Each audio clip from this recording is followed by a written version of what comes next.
So this video is all about how to make gumbo. However, I have to start it out with a little love for everyone who purchased anything on my website in 2019. I just want to thank you from the bottom of my heart for also people who have followed and subscribed and commented and just sent encouraging words.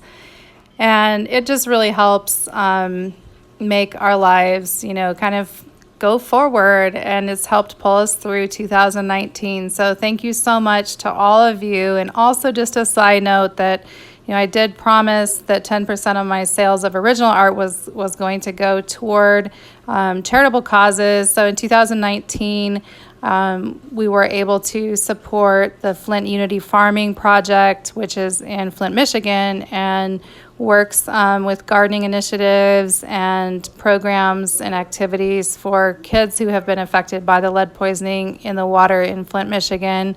And that's still an ongoing crisis, sadly, in our country that seems to kind of be neglected or overlooked now. It got a lot of attention before, but people seem to have moved on, and yet a lot of the issues there are not fully solved. So anyway, also we were able to contribute to Joya Family and Children Development Center, which is a place that works with therapies or provides therapies for children ages 0 to 3 with neurological disorders like autism and other things. So anyway, just a little note of thanks and gratitude for everyone who's been supportive this year. And now I'm going to get into my cooking video about how to make a New Year's Eve gumbo. So for a good seafood flavored gumbo, you are going to need shrimp, crab, chicken, and sausage. So those are the 4 meats that I like to use.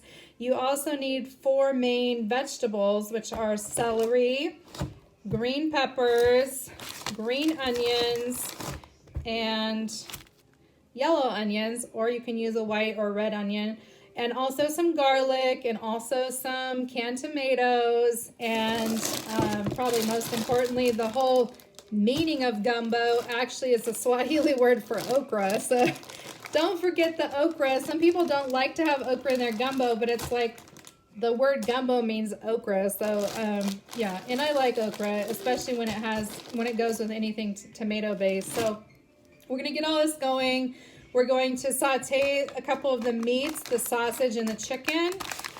And then we are going to add that to, well, actually, we're not going to add that to anything. We're going to set that aside, and then we're going to make our roux, which is kind of like a sauce or the base of the sauce, and get that nice and browned. And then we're going to add the peppers and the onions to the roux, and just start building from there with our tomato paste and other stuff. So make sure that you have your 4 main vegetables and your 4 main meats, and let's get started on this gumbo.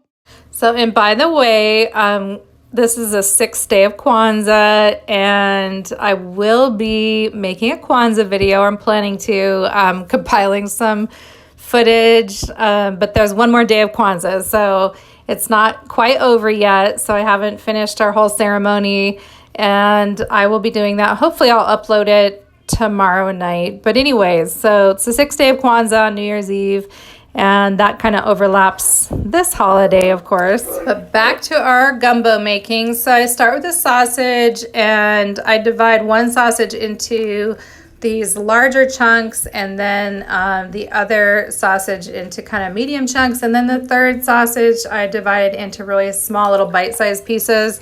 I kind of like to have these 3 different levels of sausage, because then you can get a big chunk of sausage in a bite of gumbo, but you can also get that flavor distributed throughout the whole gumbo pot with the smaller chunks of sausage. So you just want to brown that sausage, and I'm just using a smoked sausage. And then also season your chicken with some paprika, pepper, garlic, basil, salt. You can kind of like speed up the process of seasoning a little bit if you want to just get some Creole seasoning, dump that on there. But anyway, so kind of season your chicken, and then go ahead and saute the chicken. So these are just chicken breasts, 2 pounds of chicken breasts cut into little kind of pieces. You can I actually prefer to use chicken thighs, boneless, skinless chicken thighs, or debone and deskin some chicken thighs. But I was kind of in a hurry, and also the butcher didn't have any boneless, skinless chicken thighs, and so I just used the chicken breast. But you're gonna basically just saute that chicken until it is cooked all the way through. It's okay if there's a little bit of juice left in the bottom of the skillet. You just want to make sure that it's done, and then add that to the sausage and set it aside. So then you have some more prep work for just dicing the 2 bell peppers, your bunch of green onions, and of course your big yellow or white onion. And this is why I don't show my face a lot during some of these videos, because yeah, the onions get to my eyes and then just ruin my entire face of makeup. So anyways, after you're done with that, just go ahead and whir the green peppers and onions in the blender or food processor just for a little bit, just to kind of get them like a little more finely chopped. And then go ahead and chop your celery as well. So I don't really mind a little larger chunk of the celery, so I don't really blend that. But anyway, once you're done chopping your veggies, go ahead and melt a stick of butter and about a 1/4 cup of olive oil, and put in a couple teaspoons or so of diced garlic, and just let that kind of start simmering, and then drop in about a cup or so of just unbleached flour, just regular flour. Whisk it around. This is going to be your roux, and the roux is just kind of like a base type of thing for a lot of different sauces. Like so the thing about the gumbo roux is that it's going to take about a half an hour or so to cook down. And by cooking down, I mean you're going to need to cook it until it looks like melted chocolate, or is kind of like a dark brown color and a very smooth consistency.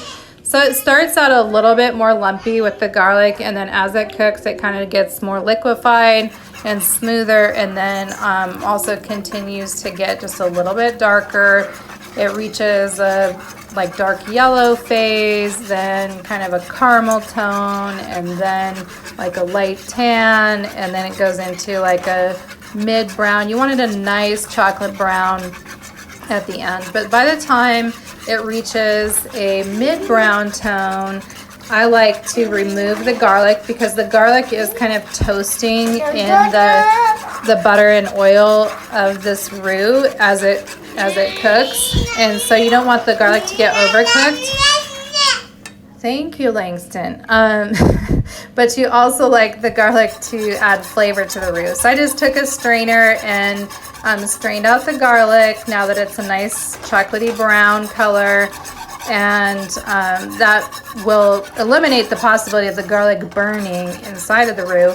And you just want it, like the roux is gonna make your house smell so good. So anyway, once it's nice chocolatey brown, smooth texture, go ahead and add in all of those diced and blended vegetables, the celery, the green pepper, the onion. You're gonna save out a little bit of those the very green part of the green onions. Those are for garnish, but everything else you're incorporating into the roux just by stirring. And some of the liquid of the vegetables is going to kind of add some body to the roux.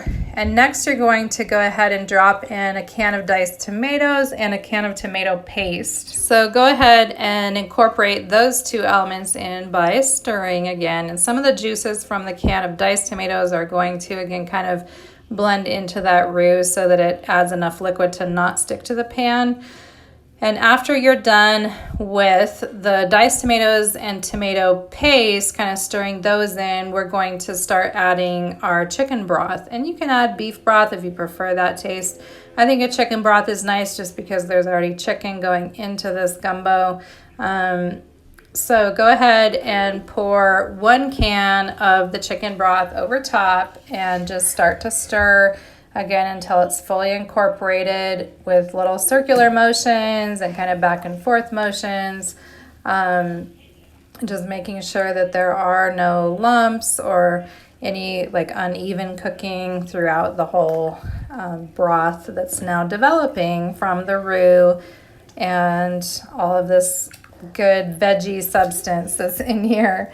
So coming up, we're going to then add some more chicken broth. We're going to move this whole thing into a bigger pot because my pan is only about 3 inches deep that I'm using right now.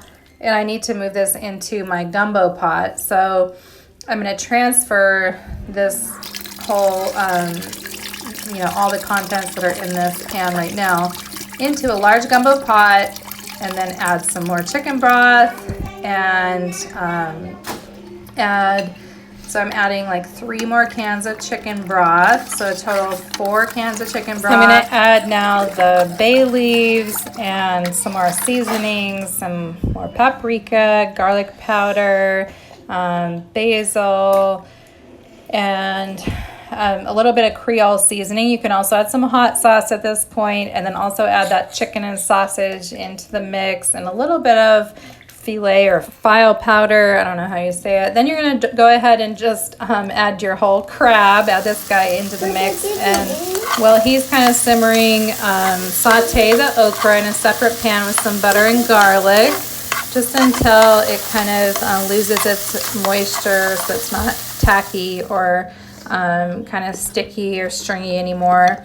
And then you're going to add that okra to the gumbo pot, and that big crab is just kind of floating in there and getting some nice flavor and juices going with the whole mix. So we've got sausage, chicken, crab, okra, tomatoes, peppers, onions.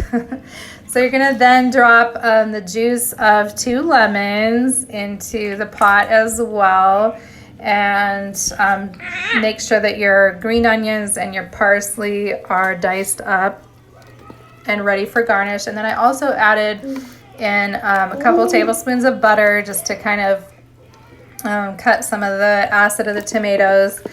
And then just keep stirring it until the crab sort of gets dismembered a little bit. Like when it's cooked right, some of those legs will start kind of breaking away as you stir it. And Franklin is going to want to eat most of this crab probably. He likes to hoard the crab. So he's probably going to want to eat most of the crab. But anyway, go ahead and drop in your shrimp as the last item to cook.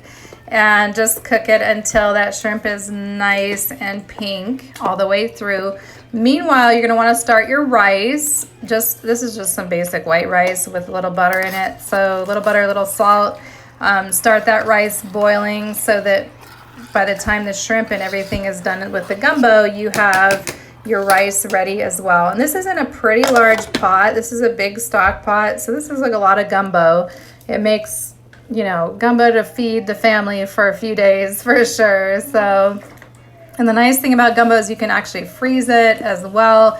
Now I wouldn't freeze the actual crab shell part, so I just take the crab meat out of the shell if I was going to freeze it. But yeah, just keep stirring it until your rice is done and until that shrimp is nice and pink and all the flavors are blended.